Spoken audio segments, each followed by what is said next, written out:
Going to the dentist can be scary. For Brittany Burke, the apprehension became a nightmare. A warning, some of the details and images I'm about to share with you may be disturbing to some viewers.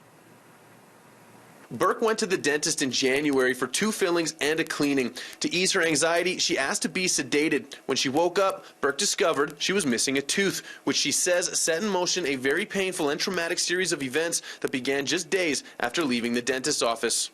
2 days later, my face swelled up like a balloon, and I was throwing up black stuff. I could barely walk. I could barely talk. I really didn't know what was going on. I went to emergency, and they told me I was going septic.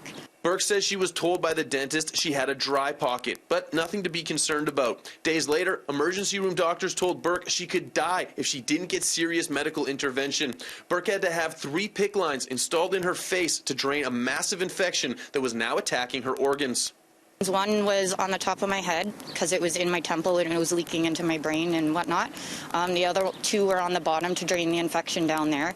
I went back March 25th for my follow-up, and they told me that my infection got progressively worse. I now had a fracture in my jaw. Burke's jaw was immediately wired shut, and it's still wired shut, as you can tell by the way she's speaking in the interview.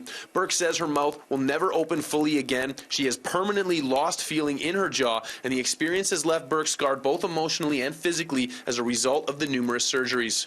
I'm really self-conscious right now. I don't like leaving my house because I'm drawing attention to it. People look at me funny because I'm talking funny, and never mind the scars that I have.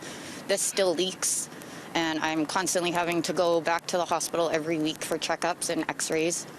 I reached out to the Dental Association of Manitoba to ask if it's common practice to remove teeth from a sedated patient without speaking to the patient about the removal ahead of time. They declined to comment, but said Burke could launch a complaint about her dentist through the Dental Association. Burke's advice for anyone watching? Check the reviews before you pick a dentist. I did not do that, and I'm kicking myself in the butt for it.